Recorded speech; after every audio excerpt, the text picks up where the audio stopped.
Luffy e Barba Negra são a antítese um do outro, desde seu primeiro encontro em Mocktown. Luffy odeia a torta de cereja, Barba Negra a adora. Luffy adora a bebida, Barba Negra a odeia. Luffy tem os poderes de Nika, o deus do sol, Barba Negra tem o poder da escuridão. Luffy age por instinto, seguindo em frente sem medo das consequências. Barba Negra é meticuloso, não tendo vergonha alguma de fugir em momentos propícios. Apesar desse claro contraste entre os dois personagens, há um outro que talvez seja ainda mais antagônico ao nosso querido protagonista. Esse é Borsalino, mais conhecido como o Almirante de Luz Kizaru. Não entendeu? Quer entender? Então assiste esse vídeo até o final, que eu vou te explicar.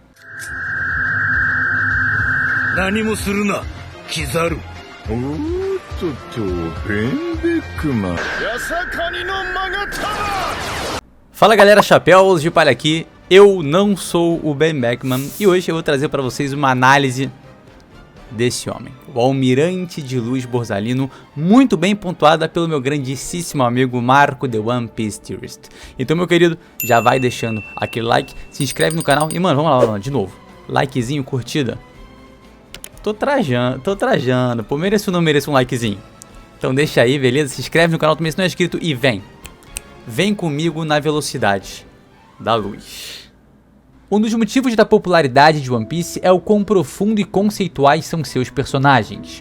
O universo de Eiichiro Oda é tão rico que, independente da faixa etária, história de vida e etc., sempre há personagens cujo leitor consegue projetar-se e sentir a obra da forma mais intensa possível. Brook, por exemplo, é um personagem de 90 anos, que perdeu pessoas queridas, e guarda em seu peito a vontade de cumprir uma promessa que ainda não conseguiu. Parece natural que pessoas de uma faixa etária mais avançada tenham ainda mais facilidade de se conectar com o personagem. E quanto ao Oden, um personagem que cresceu demais para sua pequena ilha e resolveu partir para se aventurar além dela. E mesmo assim, carrega o peso de sua escolha e se emociona ao ver o quanto o ano mudou. Quantas pessoas do interior do Brasil se aventuram, em busca de uma vida com mais oportunidades, a viajar para grandes metrópoles. Ainda assim, carregam sempre o orgulho de serem de onde são, e se emocionam toda vez que conseguem visitar sua terra natal. Quantas pessoas já brigaram com grandes amigos familiares por um grande mal entendido, como Calgara e Norland, e ficaram anos sem se falar. Há muito com o que se relacionar em One Piece, e esse é um dos grandes segredos do sucesso da obra. Atualmente no mangá, Kizaru, um personagem até então pouco explorado do ponto de vista conceitual, começou a ganhar cores. Em uma maestria de show don't tell, o Oda vai pouco a pouco nos mostrando um personagem complexo, e trazê-lo para o enredo nesse exato momento foi um ato absolutamente brilhante. Você já ouviu falar do experimento de Milgram, que deu origem ao filme de mesmo nome? Esse polêmico experimento de psicologia social, elaborado pelo psicólogo Stanley Milgram da Universidade de Yale dos anos 60, consistiu, em linhas gerais, no seguinte: 2 voluntários aceitavam participar de um experimento científico sobre supostamente aprendizagem, onde um deles seria o professor e o outro seria o aluno. Cada um deles ficaria em uma sala separada e a única interação entre eles seria unilateralmente por um microfone na sala do professor. A tarefa do aluno seria memorizar a ordem de algumas palavras e responder corretamente quando perguntado pelo professor, que estava na outra sala. Toda vez que o aluno errasse, o professor apertaria um botão que lhe aplicaria um choque elétrico em escala crescente de intensidade. Para cada erro, a voltagem aumentaria, chegando até o absurdo valor de 450 volts. Mas, afinal, o que é o experimento em si? Acontece que o voluntário que toma o papel de aluno é, na verdade, sempre um membro da equipe do experimento, e ninguém, de fato, tá recebendo os choques. O que o experimento visa estudar e entender é o comportamento do voluntário no papel de professor. Após os primeiros erros, quando a voltagem supostamente começaria a aumentar, um membro da equipe que faz o papel de aluno começa pouco a pouco a intencionalmente mostrar sinais de dor ao professor. Gritos que vão aumentando de intensidade, pedidos de socorro e ao final, nas voltagens mais fortes, silêncio. Era comum os participantes ficarem receosos, perguntarem para os membros da pesquisa se eles deveriam parar se estava tudo ok, entretanto, ao ouvirem poucas palavras como "Por favor, continue o experimento deve continuar", ou eu assumo a responsabilidade. O resultado do experimento foi surpreendente. Em sua primeira versão, todos os voluntários chegaram à voltagem de 350 volts e a maioria deles prosseguiu até a última voltagem de 450 volts. Por que motivo essas pessoas não pararam ao ouvirem os sinais de dor do outro voluntário? O pesquisador, dado o contexto da época, buscava trazer à luz algo que nunca conseguiu entender: como seres humanos civilizados puderam ter participado de atos desumanos de destruição, como que genocídios foram implementados tão sistematicamente de forma tão eficiente, e como os autores desses assassinatos conseguiram viver com suas consciências. O experimento buscava entender melhor a dinâmica da obediência e as implicações dela na psique dos seres humanos em posição de escolher entre obedecer ou voltar-se contra o sistema. Ao final do experimento, quando perguntados pelo examinador "por que você não parou quando viu que a outra pessoa estava com dor?", as respostas mais comuns eram: "Ele me disse para eu continuar. Não foi culpa minha, eu apenas segui ordens. Ninguém me disse para parar. Eu não tinha a opção de parar." Mas a pessoa do outro lado lhe pediu que você parasse, não pediu? Por que você obedeceu ao examinador e não à pessoa que te pediu ajuda? Você se sente responsável pela dor que a outra pessoa está sofrendo? Eu estava apenas seguindo ordens. Eu não podia parar. Por que não? Você poderia ter parado em qualquer momento. O experimento foi bastante controverso na época por questões éticas, entretanto, levantou grandes questionamentos sobre o assunto, e o tema ainda é assunto de reflexão até os dias de hoje. Entretanto, o que isso tem a ver com One Piece, né? E a resposta é tudo, e talvez o Kizaru e sua justiça incerta seja o personagem mais interessante para pensarmos sobre isso. One Piece é uma obra japonesa, e muitas vezes ter isso em mente nos ajuda a entender melhor certos conceitos. No Ocidente, por mais paradoxal que possa parecer, rebeldia é uma virtude. Ser rebelde e ir contra o sistema é exatamente o que, no fundo, a sociedade espera de você. Na sociedade japonesa, entretanto, não é assim. Paciência, resiliência e lealdade são fatores fundantes do consciente coletivo japonês. Se há alguns anos o conceito de lealdade se fazia evidente na relação entre os samurais e os senhores feudais, no Japão contemporâneo, isso se traduz na relação entre funcionários e empresas. Aliás, a própria palavra japonesa para a sociedade, shakai, é escrita com os mesmos dois ideogramas que compõem a palavra empresa, caixa. Ser leal à empresa na qual você trabalha significa muito sobre quem você é e como você se enxerga na sociedade japonesa. Se em empresas ocidentais o principal fator para conseguir promoções é mostrar-se um funcionário melhor e mais eficiente que seus colegas, ou preferencialmente ser sobrinho do dono, no Japão até hoje o principal fator para promoções ainda é o tempo de casa. Ou seja, não importa o quão melhor um funcionário trabalha em relação a outro, para a maioria das empresas, aquele que estiver mais tempo nela vai ser o próximo na lista de promoções. Isso está em sintonia com o que eu disse antes. Se você se mostrou leal à empresa por mais tempo, aguentando as diversidades sem desistir, é natural que você receba a promoção primeiro, alheio aos resultados.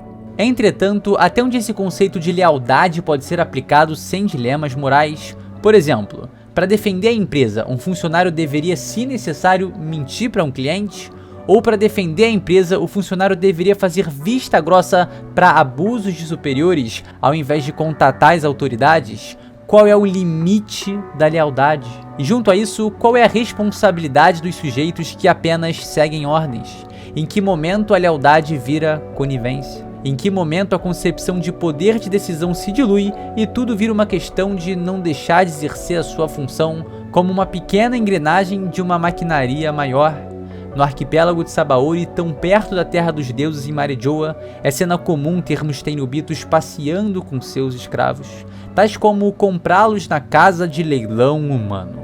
Como os almirantes e membros da marinha filiada ao governo mundial não podem fazer nada quanto a isso? Ou será mesmo que não podem? Ou isso no fundo é o que sempre foi, uma decisão? Assim como salvar seu neto ao vê-lo morrer em sua frente também é uma decisão. Assim como jogar-se em frente a um almirante mesmo sem poder algum e suplicar para que a guerra acabe também é uma decisão. Assim como fazer vista grossa para que piratas tenham tempo de fugir também é uma decisão. Assim como desobedecer seu superior botando em risco sua missão para tentar salvar a vida de uma criança com uma doença mortal. Isso também é uma decisão. E disso tudo culminamos nele que está atualmente vivendo seu grande dilema moral na obra, o Almirante de Luz, Kizaru. Kizaru é a representação de um salaryman médio na sociedade japonesa. Leal, confiável, sem fazer muitas perguntas ou retrucar. Assim, ele realiza as tarefas que lhe são dadas, mesmo que muitas vezes não tenha muito entusiasmo quanto a isso. No arco de Sabaody, ao ser perguntado por Rayleigh se ele se importaria de deixar esses jovens escaparem, ele responde: por favor, não seja assim. Você sabe que eu tenho que capturar eles imediatamente. Senão, os marinheiros do quartel-general não serão capazes de mostrar a face perante os Tenryubitos de Marejoa.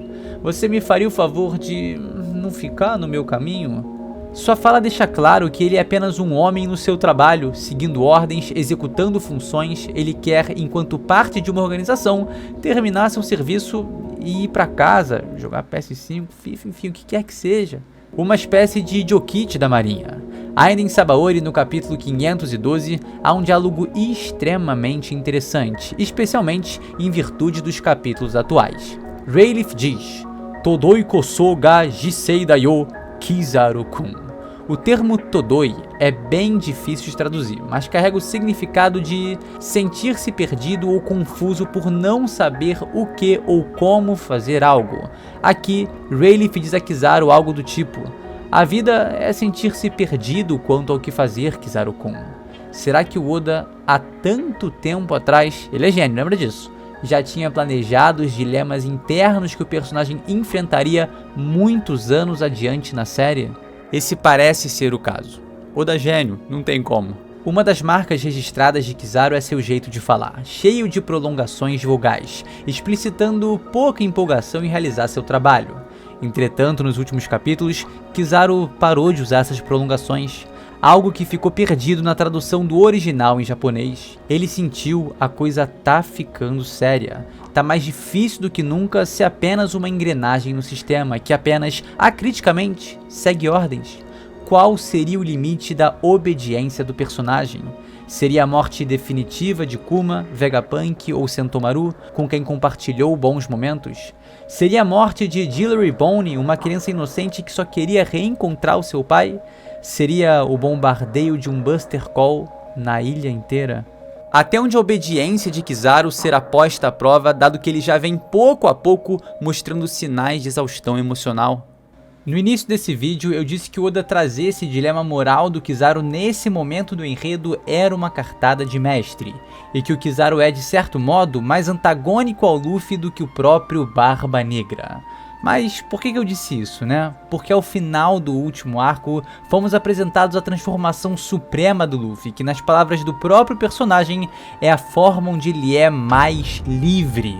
Liberdade não é apenas ter condições materiais para realizar seus objetivos. É, acima de tudo, uma condição de sobriedade quanto ao entendimento de seu poder de tomar suas próprias decisões, e que as consequências não são limitadores, mas apenas produtos, resultados das suas escolhas.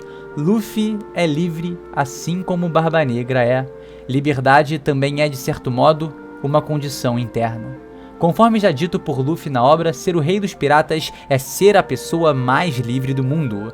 Por isso, o Oda trazer esse enredo do Kizaru para a obra nesse momento, logo após o aparecimento de Nika, a forma mais livre do Luffy, é tão expressivo e tão significativo. O Kizaru é um personagem muito humano, muito complexo, e a verdade dura é que todos nós somos muito mais próximos do Kizaru do que do Luffy. Quantas vezes deixamos de fazer o que gostaríamos ou o que achamos que é mais correto porque eu não posso fazer nada? Só tô seguindo ordens que o meu chefe mandou. Paciência, o mundo é assim. Se eu fizer isso, eu vou ficar encrencado. Talvez justamente por isso o nosso Luffy seja tão encantador. Ele é o que muitas vezes desejamos ser. Ele é talvez muitas vezes o que o próprio Kizaru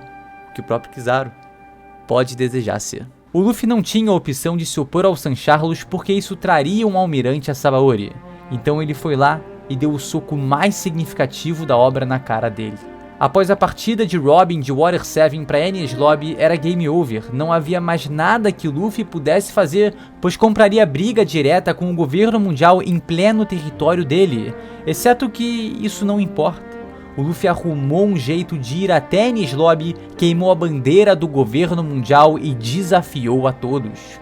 Não havia nada que o Luffy pudesse fazer contra o seu irmão Ace, visto que ele estava no fundo da impenetrável prisão de Impel Down.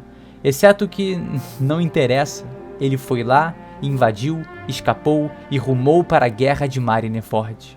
Por motivos óbvios, não havia como Luffy navegar até uma ilha do céu que talvez nem sequer existisse. Mas não importa, Luffy decidiu que iria navegar nos céus e assim o fez. Luffy tinha que procurar um novo chefe para o bando, visto que Sanji estava em Whole Cake Island e a tripulação precisava ir para Wano urgentemente e nada poderia ser feito, exceto que ele dividiu o grupo, invadiu o território da Big Mom e conseguiu encontrar o Sanji. Monkey D. Luffy é mais do que ninguém o senhor de suas próprias decisões, e essa é uma força intrínseca ao personagem, superior à própria Quinta Marcha. No experimento de Milgram, caso Luffy fosse voluntário no papel do professor, no primeiro sinal de dor do aluno já pararia o experimento. Por favor, continue o experimento. Não, a outra pessoa tá com dor, quero ver se ela tá bem. O experimento deve continuar.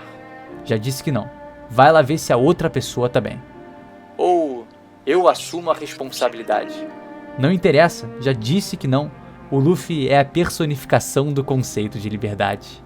De alguém que toma suas próprias decisões e vive as consequências delas, sem culpar ninguém pelos resultados. Se de fato o Rei dos Piratas é a pessoa mais livre do mundo, Monkey D. Luffy está no caminho certo para conquistar seu sonho. Meus queridíssimos, esse foi o vídeo, eu espero de verdade que você aí tenha gostado pra caramba, tá? Uma análise muito maneira do Almirante de Luz Kizaru, e eu também tô trajando aqui o manto pra, cara, tá na temática desse vídeo, tá? Eu espero que você tenha gostado desse cosplay, mais uma vez, isso aqui foi pra comemorar, tá? A gente ter ido lá no Prêmio Best, cara, ter sido... Cadê a plaquinha, Derek? Cadê a plaquinha? Mano... A gente tem muito que agradecer, muito, muito, muito mesmo, tá bom? Então é isso, tamo junto demais, deixa aquele like, se inscreve no canal. E é isso, mano, like na Velocidade da Luz, se inscreve na Velocidade da Luz e vamos pra cima, tudo nosso, tá bom? Muito obrigado e a gente se vê sem sombra de dúvidas num próximo vídeo. É isso, galera, valeu!